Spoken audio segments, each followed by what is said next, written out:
दोस्तों नमस्कार।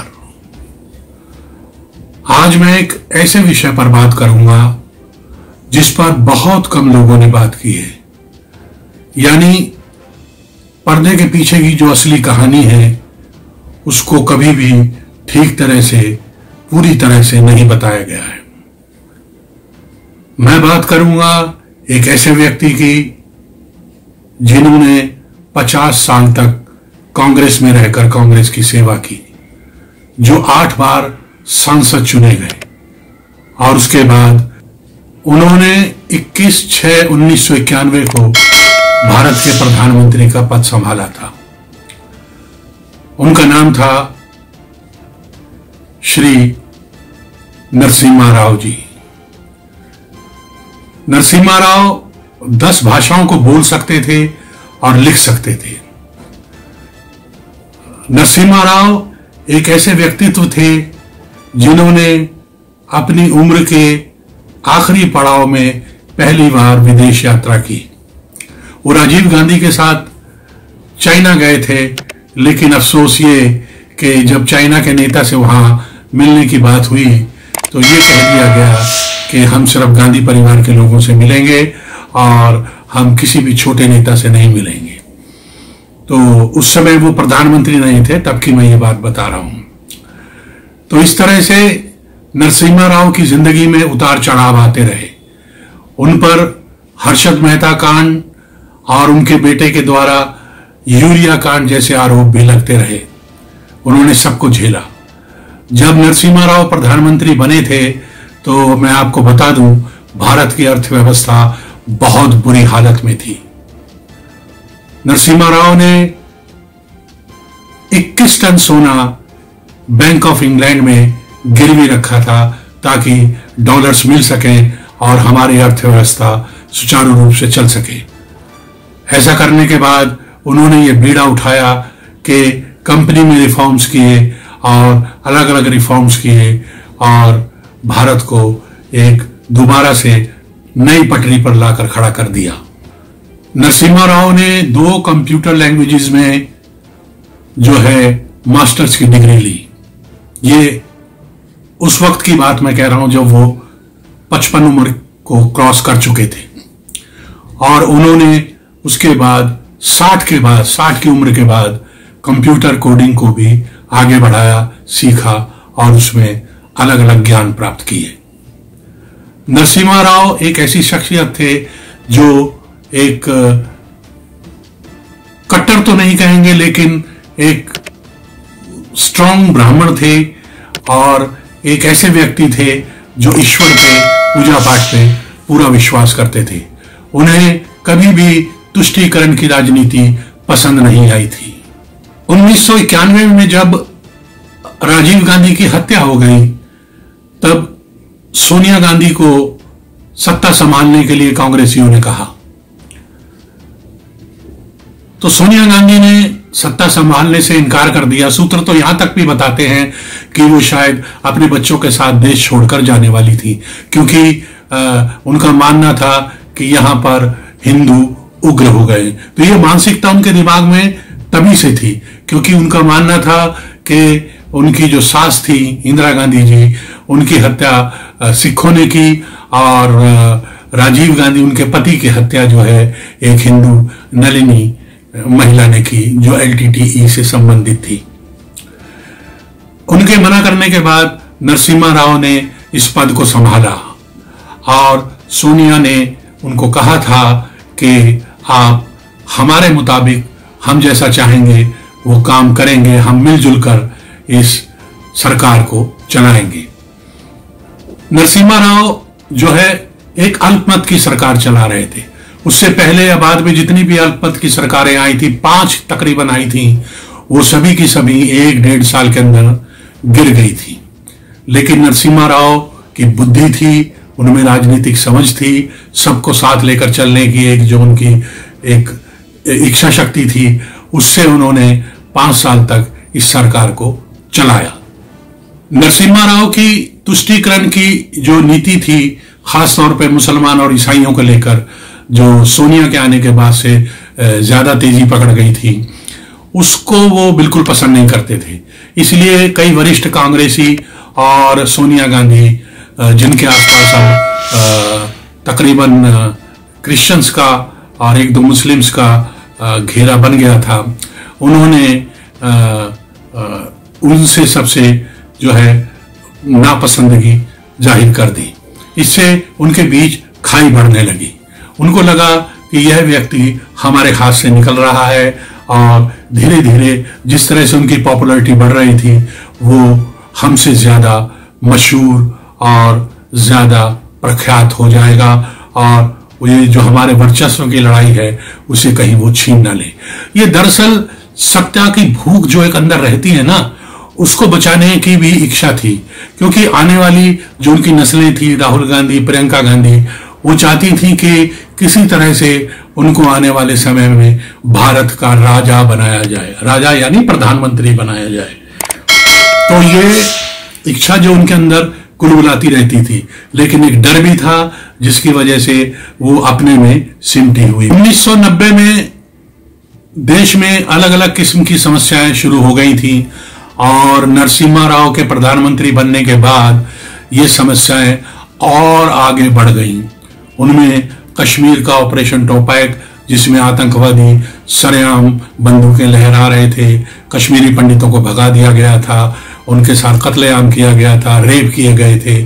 आसाम में जबरदस्त आंदोलन चल रहे थे, उग्रवाद अपने चरम पर था। तीसरी तरफ पंजाब में जो है अभी आतंकवाद पूरी तरह से खत्म नहीं हुआ था।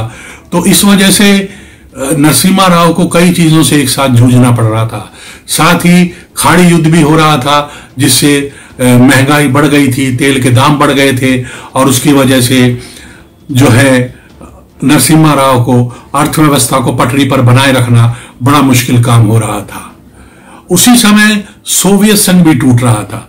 सोवियत संघ के टूटने से पूरी दुनिया की जो एक सोच थी उसमें बदलाव आ रहा था और धीरे धीरे दो खेमों में दुनिया बढ़ती जा रही थी। इधर कांग्रेसी थे, वो अपनी धुन में लगे हुए थे। उनके एक ही मकसद थे कि किसी भी तरह से नरसिम्हा राव को नीचे गिरा दिया जाए और उसके बाद उनका कैरियर खत्म कर दिया जाए। उसके बाद आया 1992 का दौर। 1992 के दौर में बाबरी मस्जिद कांड हुआ। बाबरी मस्जिद के समय पर जो है नरसिम्हा राव प्रधानमंत्री थे, शंकर दयाल शर्मा राष्ट्रपति थे। उस समय बीजेपी के और विश्व हिंदू परिषद के नेताओं ने कहा था कि हम बाबरी मस्जिद को कोई नुकसान नहीं पहुंचाएंगे, सिर्फ प्रदर्शन करेंगे।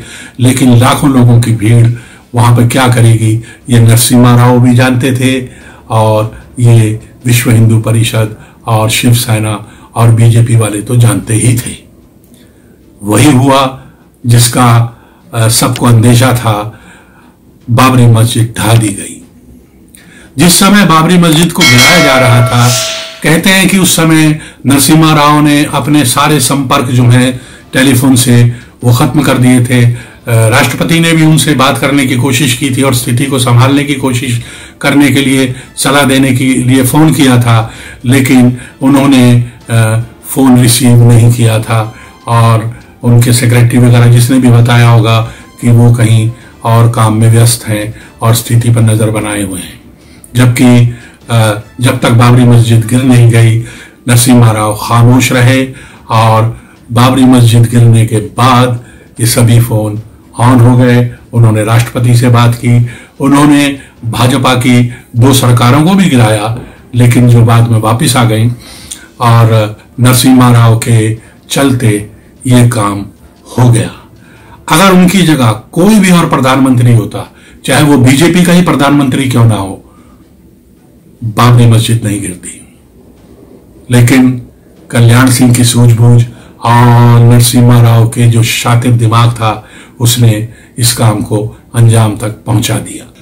सोनिया गांधी को हमेशा ये शक रहा कि नरसिम्हा राव उनकी जासूसी कराते हैं, क्योंकि खाई इनके बीच बढ़ती जा रही थी। और नरसिम्हा राव ने कुछ ऐसे लोग भी रखे हुए थे, अपनी पार्टी के ही लोग, जो सोनिया गांधी के यहाँ क्या चल रहा है, क्या बातें हो रही हैं नरसिम्हा राव के बारे में, उसकी खबर वो उनको देते रहते थे। इस बात में कोई झूठ नहीं था कि सोनिया गांधी को जो शक था वो बिल्कुल सही था। लेकिन नरसिम्हा राव अपना एक एक प्यादा बड़ी ही चतुराई से आगे बढ़ा रहे थे और कांग्रेस को धीरे धीरे अपने औरा में लेते जा रहे थे। बाबरी मस्जिद गिरने के बाद सोनिया गांधी बहुत ज्यादा नाराज हो गई थी। कई वरिष्ठ कांग्रेसी जो भीतर से खुश थे और बाहर से नरसिम्हा राव का विरोध कर रहे थे, उनकी चुप्पी का विरोध कर रहे थे, तो उससे खाई और बढ़ गई और सोनिया गांधी ने उन्हें सबक सिखाने की ठान ली। उस टाइम कुछ कहा नहीं गया, लेकिन जिस तरह का व्यवहार फिर सामने आने लगा उससे ये साफ हो गया कि नरसिम्हा राव को सबक सिखाया जाएगा, और यह हुआ भी। बाद में उनके साथ क्या क्या हुआ मैं आपको बताऊंगा। इस बीच एक घटना और घट गई जिसने नरसिम्हा राव को सोनिया और गांधी फैमिली से और दूर कर दिया और कुछ वरिष्ठ कांग्रेसियों से और दूर कर दिया। सोनिया गांधी चाहती थी कि उनके जो करीबी हैं विंसेंट जॉर्ज, वो कर्नाटक से राज्यसभा के लिए चुने जाएं और उनका नाम पेश किया जाए, और जबकि नरसिम्हा राव चाहते थे मार्गरेट अल्वा को उसके लिए लाया जाए क्योंकि वो एक ज्यादा सशक्त नेता थी। लेकिन सोनिया गांधी अपनी जिद पर अड़ी हुई थी और उन्हें पूरा भरोसा था कि नरसिम्हा राव उनके विरुद्ध नहीं जा सकते। लेकिन जब फाइनल लिस्ट आई तो उसमें विंसेंट जॉर्ज का नाम नहीं था, मार्गरेट अल्वा का नाम था। इससे सोनिया गांधी का जो पारा है गुस्से का वो आसमान पर चला गया। उन्हें लगा कि अब ये जो हमारी ताकत को जो है पूरी तरह से नरसिम्हा राव छीन रहे हैं, हमारे वर्चस्व को खत्म करने की, मिटाने की कोशिश में लगे हुए हैं। तब उन्होंने राजनीति में थोड़ा थोड़ा इंटरेस्ट लेना शुरू किया और उसके बाद वो अपने दिशा निर्देश अपने जो आसपास फैले हुए कांग्रेसी वरिष्ठ नेता थे उनको देने लगी। प्रधानमंत्री का पद छोड़ने के बाद 23 सितंबर 2004 को सुबह 11 बजे नरसिम्हा राव ने अपनी अंतिम सांस ले ली। उनके निधन से पूरा देश दुखी था। सिर्फ कुछ वरिष्ठ कांग्रेसियों और गांधी परिवार को छोड़कर, इसमें कोई छुपाने वाली बात नहीं है, ये सत्य है। उनके बेटे जो हैं प्रभाकरा, वो चाहते थे कि उनके पिता का जो है, जो भूतपूर्व प्रधानमंत्री थे, उनका अंतिम संस्कार दिल्ली में ही किया जाए और वहां पर उनकी समाधि बनाई जाए जैसी कि बाकी प्रधानमंत्रियों की बनी हुई है। लेकिन गांधी परिवार उसे अपनी कतार में जगह देने के लिए बिल्कुल भी तैयार नहीं था। उन्होंने साफ कह दिया था कि ये नहीं हो सकता। सोनिया गांधी ने कई लोगों को भेजा प्रभाकरा को समझाने के लिए कि वो उन्हें हैदराबाद ले जाएं, वहां अच्छे से उनकी एक समाधि बना दी जाएगी, लेकिन वो नहीं माने। तब सोनिया गांधी स्वयं उनके घर आई और आने के बाद उन्होंने उनको समझाया कि हम उनका एक मेमोरियल भी बनवा देंगे, एक पुस्तकालय भी बनवा देंगे यहाँ पर, और इनके शव को आप वहां ले जाइए। प्रभाकरा ने इस बात से फिर इनकार कर दिया। उसके बाद जब अगली सुबह उनके शव को ले जाया गया तो वो, जैसे कि कांग्रेस का एक चलन है और बाकी पार्टियों का भी चलन है कि पार्टी मुख्यालय में ही शव को ले जाया जाता है, जहां लोग अंतिम दर्शन करते हैं, अपनी श्रद्धांजलि पेश करते हैं। तो उस समय सोनिया गांधी के बिल्कुल बगल वाले जो निवास था उसमें पार्टी मुख्यालय खुला हुआ था कांग्रेस का। तो वहां पर जब शव यात्रा को ले जाया गया तो वहां पर दरवाजे पर लोहे की जंजीरों से एक ताला डाला हुआ था और अंदर कुछ वरिष्ठ कांग्रेसी घूम रहे थे। उन्होंने साफ कर दिया कि नरसिम्हा राव के शव को कांग्रेस मुख्यालय में नहीं आने दिया जाएगा। एक वरिष्ठ कांग्रेसी ने तो यहां तक कहा कि आदेश है कि ऐसे धोखेबाज व्यक्ति को हमारे यहाँ कोई जगह नहीं है। उनके कमरे की नेम प्लेट उखाड़ दी गई और उसमें दूसरे व्यक्ति की नेम प्लेट लगा दी गई। मतलब उनके साथ जितनी बेइज्जती उनके साथ की जा सकती थी, जितना गलत व्यवहार उनके साथ उनकी मृत्यु के बाद किया जा सकता था, वो कांग्रेसियों ने किया। बाद में प्रभाकरा को सबने समझाया, उनके रिश्तेदारों ने समझाया कि इस तरह से इनकी बेकदरी करने से अच्छा है इनको हैदराबाद ले चलते हैं। तो उसके बाद वो वहां से सीधा जहाज से उनको हैदराबाद ले गए। शुक्र है कि सोनिया गांधी एंड कंपनी ने ये नहीं कहा कि आपको जहाज भी नहीं मिलेगा, आपको किसी एम्बुलेंस से लेकर हैदराबाद जाना पड़ेगा, क्योंकि इस मुल्क में ये कुछ भी कर सकते हैं। इनके ऊपर जो एक भूत चढ़ा हुआ है राजपाट का, राजाओं वाला, वो अभी तक खुमार उतरा नहीं है। आज भी वो खुमार है। आज देखिए, आज ये अमेठी से चुनाव हारने के बाद भागे हैं वायनाड। वायनाड क्या है? जहां PFI के सबसे ज्यादा समर्थक हैं, मुस्लिम्स हैं और बाकी क्रिश्चियंस हैं, बहुत थोड़ी मात्रा में हिंदू हैं। वहां इनको पता है इनको हराने वाला कोई नहीं, क्योंकि मुस्लिम तुष्टीकरण और क्रिश्चियंस के साथ तो इनका खैर जन्म का ही एक नाता जुड़ा हुआ है। तो ये उस तरह की चीजें करने में सबसे आगे और सबसे तेज होते हैं। और वहां जाते ही उन्होंने वायनाड में कह दिया कि जब अमेठी से चुनाव ये हार गए तो उन्होंने कहा कि यूपी के लोगों को समझ नहीं है, जहां से आपने दशकों तक अपनी राजनीति चलाई, उस सीट को अपनी बपौती समझकर चलाया, उस सीट को आप वहां के लोगों को कह रहे हैं कि उनको अकल नहीं है। तो इस तरह के काम इन्होंने किए। मंदिरों में नाक रगड़ी, इन्होंने मस्जिदों में जाके नाक रगड़ी और किसी भी तरह से इन्होंने छल कपट प्रपंच करके जो तुष्टीकरण की नीति थी उसको हमेशा आगे बढ़ाया। और इनका एक सॉफ्ट कॉर्नर हमेशा अगर आप देखेंगे तो मुस्लिमों के लिए रहा। अभी ये कश्मीर फाइल्स फिल्म जो आई है, इसके आने के बाद जिस तरह से पब्लिक का रिस्पांस रहा, तो उसमें और किसी पार्टी ने अभी तक कोई वक्तव्य ऐसा नहीं दिया है। लेकिन केरला कांग्रेस वो कूद कर सामने आ गई। उन्होंने कहा कि आप जो थोड़े से हिंदू मरे उनकी बात तो कर रहे हैं, जो 15,000 मुस्लिम मरे उनके बारे में आपने कुछ नहीं दिखाया, ये फिल्म तो बेकार है। मतलब वो हर उस चीज को, हर उस बात को नकारते हैं जो हिंदुओं से जुड़ी होती है। आप देखिए, ये बहुत खतरे वाली बात है कि केरला, बंगाल, इधर महाराष्ट्र, जो सब समुद्री किनारों से लगे हुए हैं, उनमें कांग्रेस कहीं ना कहीं अपना दखल रखती है। तो इनसे निपटना, इन पर नजर रखना बहुत जरूरी है। नरसिम्हा राव तो अपना काम करके चले गए, वो हिंदुओं को ये समझा गए कि आपको चुप रहकर भी बहुत कुछ करने की जरूरत है। तो अब हमें ये सीखना होगा, समझना होगा और आगे बढ़ने के लिए इन सब बातों को ध्यान में रखना होगा। तो दोस्तों, अपने समाज, अपने कौम, अपने घर और अपने देश का ध्यान रखिए और कहते रहिए जय हिंद, जय भारत, वंदे मातरम।